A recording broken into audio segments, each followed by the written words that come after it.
Hello friends, आज ranking के important topic को हम लोग आगे लेके चलेंगे।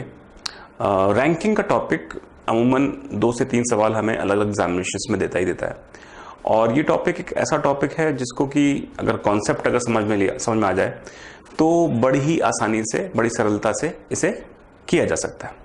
तो ऐसा करते हैं, हम रैंकिंग के टॉपिक से जुड़े हुए कुछ इंपॉर्टेंट इश्यूज या कॉन्सेप्ट्स को हम समझते हैं और उससे जुड़े हुए कुछ क्वेश्चंस को सॉल्व करने की हम कोशिश करते हैं।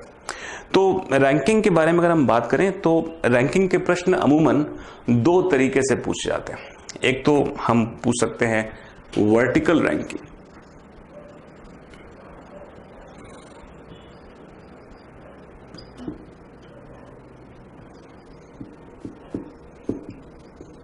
और दूसरा हो सकता है हॉरिजॉन्टल रैंकिंग।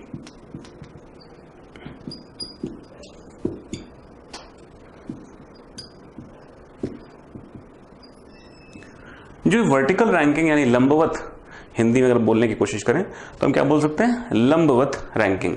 तो आप जैसे जब आप छोटे रहे होंगे, स्कूल जाते होंगे, तो स्कूल में सुबह के समय जो प्रार्थना का समय होता है तो उसमें क्या होता है, एपिक लाइन में खड़े होते हैं और लाइन को, उस प्रकार की लाइन को हम एक वर्टिकल लाइन की तरफ देखते हैं जिसमें हमारे सामने वाले जो व्यक्ति खड़ा है उसके हम बैक पोर्शन को यानी पीछे वाले सर के पीछे वाले हिस्से को देख सकते हैं और इस तरह कॉन्टिन्यूएशन में खड़े होते हैं। तो अगर मैं एक बात कहूं कि अगर आप जो प्रार्थना करते समय सुबह के असेंबली के समय के खड़े होंगे तो क्या हो जाएगा, वर्टिकल रैंकिंग हो जाएगा। हॉरिजॉन्टल रैंकिंग में क्या होता है, जैसे कि मैं आपके सामने खड़ा हूं इस तरह साथ में, मान लेते हैं कि मेरे साथ एक और व्यक्ति ऐसे ही खड़ा है, जब हम कंधे से कंधा मिला के खड़े होते हैं तो वो क्या हो जाता है, हॉरिजॉन्टल रैंकिंग हो जाता है। तो ये क्या हो गया, शोल्डर टू शोल्डर।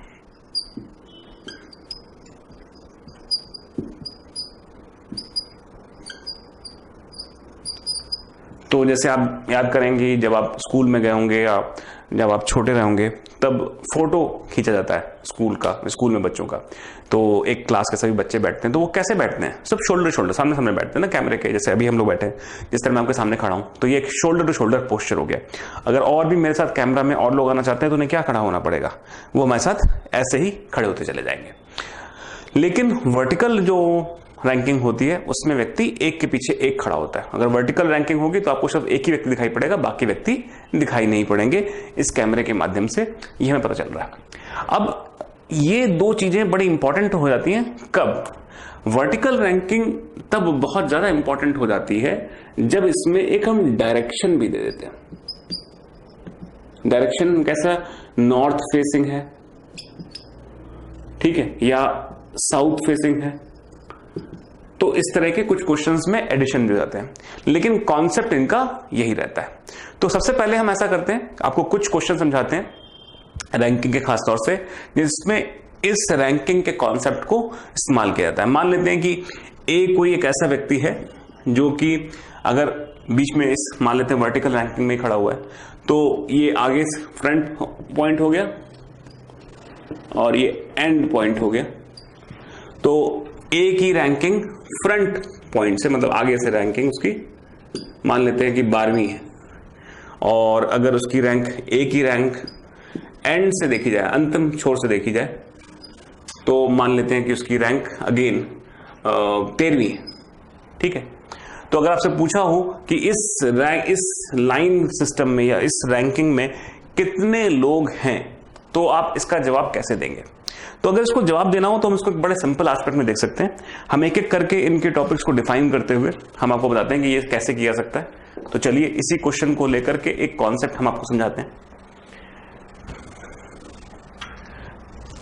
जब भी हमें कभी ऐसा क्वेश्चन मिलता है तो अगर हम इसको ऐसे देखने की कोशिश करें, देखिए जरा, ये मान लेते हैं फ्रंट एंड है और ये बैक एंड या लोअर एंड या सिर्फ एंड कह सकते हैं। अगर मैं कहता हूं कि ए यहां पर खड़ा हुआ है तो ए से पहले कितने लोग होंगे, हमें पता है कि फ्रंट एंड से कि ए की रैंक कितनी है, 12वीं, ठीक है। तो ए से पहले कितने लोग होंगे, 11 लोग होंगे। जब 12वीं रैंक है मगर मैं 12वीं संख्या पे खड़ा हूं तो मुझसे आगे कितने लोग खड़े होंगे, 11 लोग खड़े होंगे। इसी प्रकार से अगर मैं कहता हूं, अगर बॉटम एंड से नीचे की तरफ से देखें तो ए की रैंक कितनी है, 13th है। अगर ये 13th है तो इसका मतलब है इसके नीचे अगर हम इस एंड से शुरू करते हुए जाएं कितने लोग होंगे? ऑफ कोर्स 13 तो इसकी रैंक है, इसका मतलब है 12 लोग इधर होंगे, है ना। अब ये जो रैंक है, ये रैंक हमने ध्यान दें तो ये इधर से भी काउंट हो रही है, फ्रंट से भी और बैक से भी, लेकिन कैंडिडेट तो एक ही है, इसका मतलब है ये एक ही रैंक है, इससे ज्यादा रैंक नहीं है। तो ऐसा करना हो, जब हमें पता करना हो कि कितने लोग, कितने इसमें लोग टोटल हैं, तो हम क्या करेंगे? 11 जो पहले ये फ्रंट एंड से लोग हैं, जो एक्स्ट्रा रोड लोग हैं, प्लस 12 जो ये नीचे के रैंक से लोग हैं, और प्लस ए की रैंक, ए भी खुद अपने आप में एक व्यक्ति तो होगा ही होगा। तो 11 प्लस 12 कितना हुआ? 23, 23 प्लस 1 कितना हुआ? 24। तो इसका मतलब है कि क्लास में कुल मिलाकर के 24 लोग हैं। तो इसको अगर कभी क्वेश्चन को सॉल्व करना हो तो इस क्वेश्चन को सॉल्व करने के लिए हम एक फॉर्मूला याद रखते हैं, उसको हम बड़ा आसानी से याद करते हैं। ध्यान दीजिएगा, rank from the front end plus rank from the back and, ये हो गया -1। ठीक है, तो अगर मैं इसी चीज को अब इसमें लगा के देखूं, rank from the front end कितनी है? ये 12, तो मैं लिख दिया 12। Rank from the back and कितनी है? 13, और यहां पे क्या लगा हुआ है? -1, तो ये कितना हो गया? यहां पर एक -1 कर दें, तो देखें 12 13 कितना हुआ? 25, 25 में से 1 गया 24। तो बेसिकली ये क्या आ गया? Total number of people. ठीक है, तो ये एक बेसिक फॉर्मूला हो गया, total number of people, rank from the front end plus rank from the back end -1। तो इसको हम ऐसे याद रख सकते हैं, इसको आप एक फॉर्मूले की तरह भी याद कर सकते हैं, इस तरह एक कॉन्सेप्ट के रूप में भी, और इसको छोटा फॉर्मूला भी कर लेते हैं। तो इसको ऐसे लिख दे, rank from front end plus rank from back end -1। तो ये हमारा फॉर्मूला हो गया, मतलब उस व्यक्ति का स्थान फ्रंट एंड से शुरुआत से, उस व्यक्ति का स्थान बैक एंड से, और उसमें से 1 माइनस कर लें। ये ध्यान रहे कि 1 माइनस क्यों किया गया? क्योंकि जो व्यक्ति है वो यहां पर भी काउंट हो रहा है, फ्रंट एंड से भी और बैक एंड से भी काउंट कर रहा है, लेकिन व्यक्ति तो एक ही है, काउंट 2 बार हो गया, इसलिए उसकी डबल काउंटिंग को खत्म करने के लिए हम क्या करते हैं? -1 कर देते हैं। तो इस तरह के क्वेश्चन करना बड़ा आसान हो जाता है। चलिए ऐसा करते हैं, हम इसी तरह का क्वेश्चन आपको देते हैं जिसे आप बड़ी आसानी से कर सकते हैं। तो चला एक आध क्वेश्चन हम ऐसे डिस्कस कर लेते हैं, सिंपल से लॉजिक पे जो बेस करते हैं। मान लेते हैं क्वेश्चन ये है कि अभिषेक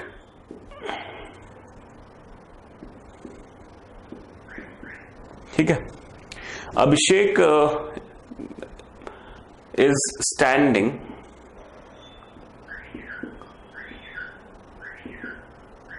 इन a horizontal row. His rank from left is 15 and from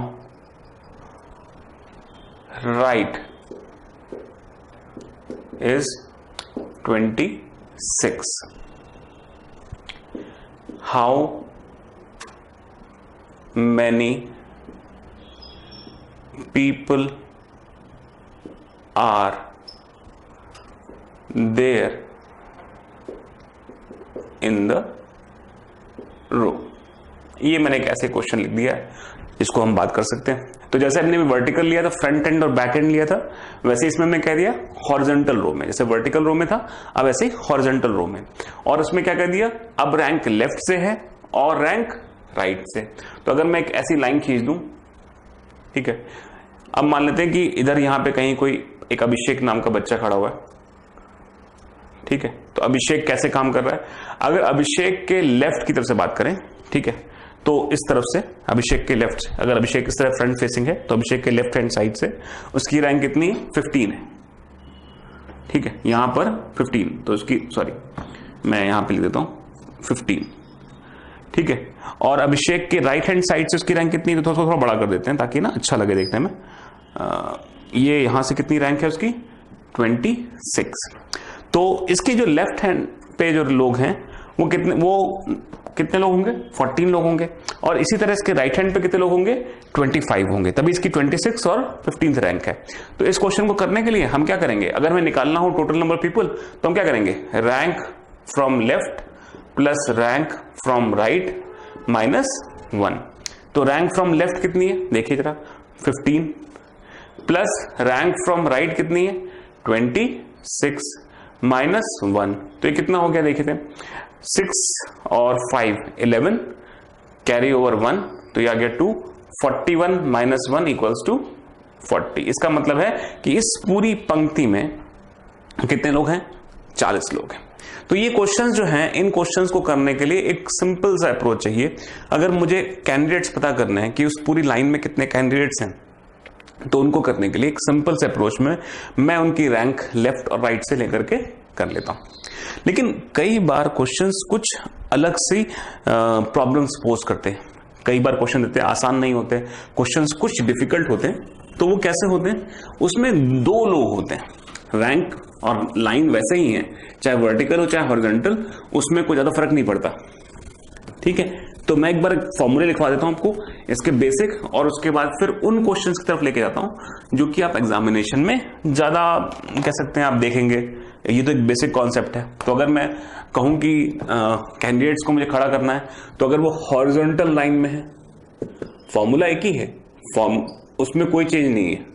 horizontal line हो अगर, total number of people in a row, तो अगर हॉरिजॉन्टल लाइन है तो क्या होगा, rank from left plus rank from right -1। ठीक है, ये एक आसान सा फॉर्मूला हो गया। और अगर वर्टिकल लाइन हो तो भी वही total number of people, total number of people, तो ये अभी भी वैसे ही बने रहेगा। ये क्या हो जाएगा, rank from front end plus rank from back end -1। तो ये फॉर्मूला, इसी फॉर्मूले के आधार पे, इन फॉर्मूलों में कोई अंतर नहीं है, एक ही चीज है, रैंक फ्रॉम लेफ्ट और रैंक फ्रॉम फ्रंट एंड, सिर्फ ये डायरेक्शन को आइडेंटिफाई करने के लिए है। लेकिन कई बार इनके अलावा भी क्वेश्चंस पहुंच जाते हैं। तो अब इससे थोड़े से एडवांस लेवल के क्वेश्चन हम देखते हैं कि उनके लिए लॉजिक कैसा रहता है। तो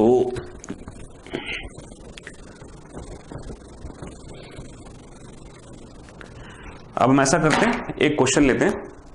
क्वेश्चन कुछ ऐसा है कि एक ये ऐसी लाइन है, इसमें एक कैंडिडेट ए है और दूसरा कैंडिडेट बी। ठीक है, कैंडिडेट ए की रैंक मान लेते हैं इधर से from the starting right point से, उसकी रैंक 10th है, और कैंडिडेट बी की रैंक स्टार्टिंग पॉइंट से कितनी है, मान लेते हैं कि 12 है। ठीक है, ये इंफॉर्मेशन पहले लेवल पर दी हुई है। इसके बाद क्या किया, ए और बी की पोजीशन को अदला बदली कर दी गई। मतलब अब जहां पर ए है वहां पर बी खड़ा हो गया, तो यहां पर फिर से ऐसे लगा देते हैं, अब यहां पर ए है और यहां पर बी है। अब क्या बोल रहे हैं कि ए की रैंक अभी, जैसे पहले हमने यहां राइट से ली थी, तो अभी हम राइट से ले रहे हैं, फ्रंट एंड से ले रहे हैं। यहां पर ए की रैंक राइट साइड से मान लेते हैं कि 16वीं हो गई। ठीक है, और बी की रैंक बॉटम एंड से कितनी होगी ये निकालनी है। मतलब बी की जो है वो न्यू रैंक निकालनी है, किधर से, राइट हैंड से, इधर से, सॉरी लेफ्ट हैंड से, फ्रॉम लेफ्ट हैंड। ठीक है, तो अगर इस तरह के क्वेश्चंस करने हो तो इन क्वेश्चंस को कैसे किया जा सकता है इसके बारे में बात करते हैं। तो पहले एक सिंपल सा एक एस्पेक्ट है, हमारे सामने इंफॉर्मेशन बनी हुई है। पहली इंफॉर्मेशन ये, पहले ए की रैंक कितनी है 10th है और बी की रैंक इधर से कितनी है 12th है। अगर मैं कहता हूं कि बी की रैंक इधर से 12th है तो इसका मतलब है कि बी के बाद इधर कितने लोग और होंगे 11 लोग और होंगे, है ना। इसका मतलब है इसमें तो कोई समस्या है नहीं, ठीक है। इसका मतलब है कि जब अगली जगह बी ए के स्थान पे आ गया और ए बी के स्थान पे आ गया तो यहां पर तो लोग फिक्स ही रहे होंगे, इसमें तो कोई डिफरेंस आया नहीं होगा। तो इसका मतलब है कि इस पूरी रो में कितने लोग हैं, ए की रैंक यहां से 16 है और इसके बाद 11 लोग और हैं, तो 16 प्लस 11 यानी कि 27। टोटल इसमें कितने लोग हैं 27 लोग हैं। अब जब 27 लोग हैं तो अब मुझे यह देखना पड़ेगा कि बी की रैंक यहां पर कितनी रही और इसके बाद इसके में बीच में लोग कितने हैं। तो जरा देखें, अगर मैं बी की रैंक को यहां पर थोड़ा सा खोल के देखना चाहूं तो यहां तक इसकी रैंक 10th है, तो यहां पर कितने लोग रहेंगे 9, है ना जी। तो ऐसा करते हैं, हम थोड़ा और आगे बढ़ते हैं। यहां पर 9, यहां पर 10 और यहां पर कितने लोग हैं 11। तो अगर मैं कहूं 10 और 11 कितना हुआ, ये 10वीं रैंक है ना इसकी, 10 प्लस 11 कितना हुआ 21। लोग कितने होने चाहिए, लोग होने चाहिए कुल मिलाकर के 27। तो कितने लोग मिसिंग हैं भाई, 6 लोग और मिसिंग हैं। तो ऐसा करते हैं, हम 6 लोगों को इसमें ऐड करते हैं, पर वो 6 लोग आएंगे कहां, वो यहां पे कहीं आएंगे, है ना। इसी जगह पे वो 6 लोग बीच में बैठे होंगे। तो मुझे ना कहीं डिफाइन करना पड़ेगा कि ये 6 लोग यहां पर बीच में ही बैठे हुए हैं। तो अब जरा देखते हैं क्या हमारा कैलकुलेशन ठीक है। यहां तक 10 लोग, ठीक है, यहां पर 11 और ये 12, तो 10 और 12 कितना होता है 10 और 12 22। तो इसका मतलब ये 6 लोग हैं उसमें ये शामिल हो गया, इसका मतलब है बीच में 5 लोग बैठे हुए, ठीक है जी। तो अब तो इसका मतलब आसान हो गया काम, यहां से लेकर यहां तक 10 लोग, इसके बीच में बैठे हैं 5 यानी 15, यानी ए की रैंक अगर हम देखें तो वो 16 हो गई, ठीक है। और ये तो हमें बिल्कुल आसानी समझ में आ गया। अब हम देखते हैं कि अगर हम पीछे की साइड से आ रहे हैं तो उसकी रैंक कितनी होगी। तो बी की रैंक पूछिए, तो देखिए 11 और ये एक 12 और यहां पर कितने लोग हैं 5 लोग बीच में।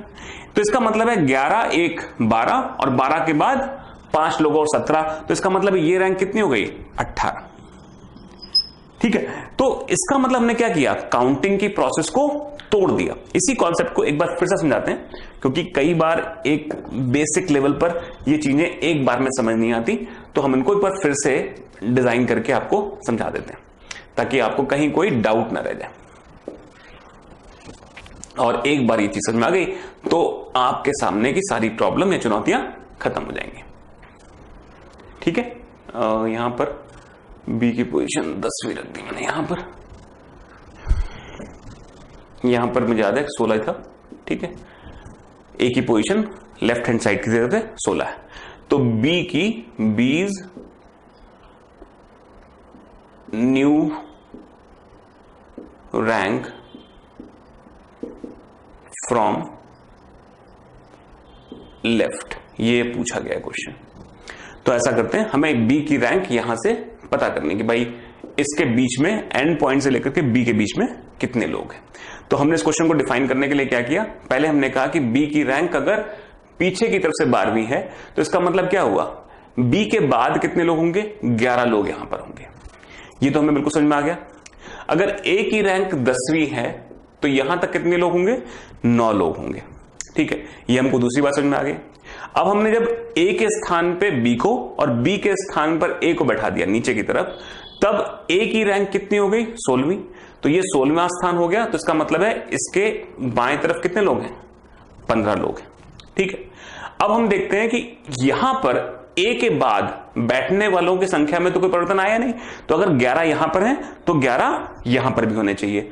तो अगर मैं कहता हूं इसकी रैंक 16वीं है तो 16 के बाद 11 लोग और, तो 16 प्लस 11 इसका मतलब है 27 लोग टोटल बैठे होंगे।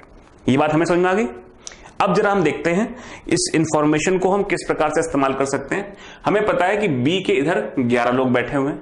अगर हम ए की बात करें, ए की इस तरफ कितने हैं 9 लोग, तो अगर मैं कहूं ये 9वां स्थान है, यहां पर 9 लोग बैठे होंगे, तो इसका मतलब बी का स्थान क्या होगा, बी का स्थान 10वां होगा, ठीक।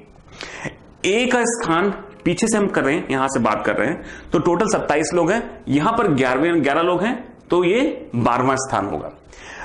12 लोग ए के बाद इधर तक हैं और यहां से स्टार्ट करते हुए 10 लोग हैं, तो कितने लोग हो गए? 12 प्लस 10 22, और टोटल लोग कितने हैं? 27। इसका मतलब है बीच में कितने लोग बैठे होंगे? 5 लोग बैठे होंगे। कैसे? 27 माइनस 22। ठीक है, तो हमने ये 5 लोगों को बीच में बैठा दिया। अब जैसे ही हमारे पास ये जानकारी आई कि ये 5 लोग ये बैठे हुए हैं, ठीक है, छठा व्यक्ति ये बैठा हुआ है और 11 लोग और बैठे हैं, और मुझसे पूछी गई है बी की रैंक राइट हैंड साइड की तरफ से, तो जरा देखें क्या बन रहा है। 11 ये, 12 5 17, तो इसका मतलब ये कौन से नंबर पे आ गया? 18वें नंबर पे आ गया, क्योंकि इसके अगर दाईं तरफ से देखें तो 11 लोग तो ये हो गए, ठीक है, इसके बाद ये व्यक्ति जो है 12वें स्थान पे आ गया, 5 लोग और आ गए तो 17, तो इसका स्थान क्या हो गया? राइट हैंड से 18।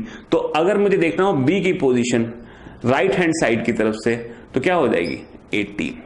तो इस तरह के क्वेश्चंस में जिसमें हम सब्स्टिट्यूशन करते हैं, उसमें ये एक प्रकार का सवाल है जिसको कि हम देख सकते हैं। तो आप इस तरह देख सकते हैं कि इन क्वेश्चंस को करने के लिए हमें थोड़ी सी एक सिंप्लिसिटी अप्रोच चाहिए होती है। सिंप्लिसिटी अप्रोच कैसे? हम डिफाइन कर दे रहे हैं कि भाई ए से पहले कितने लोग थे, सिमिलरली बी के बाद कितने लोग हैं, और हमने थर्ड एस्पेक्ट में क्या डिफाइन कर लिया कि ए और बी के बीच में कितने लोग हैं। इससे अब हम किसी की भी रैंक निकालना चाहें, जैसे ए की रैंक राइट हैंड साइड से, लेफ्ट हैंड साइड से, या बी की रैंक लेफ्ट हैंड साइड से या राइट हैंड साइड से, हम किसी भी एस्पेक्ट पे बहुत इजीली बात कर सकते हैं। तो आप देखेंगे कॉन्सेप्ट बहुत सिंपल सा है, बहुत छोटा सा है, और इसी कॉन्सेप्ट के एप्लीकेशन को हम कितनी आसानी से आगे सॉल्व करते हुए देख सकते हैं। तो चलिए अब हम ऐसा करते हैं कि कुछ क्वेश्चंस डायरेक्टली लेते हैं जो कि एग्जामिनेशंस में आए हुए हैं या उनसे मिलते जुलते क्वेश्चन जो हैं एग्जामिनेशन में रहे हैं।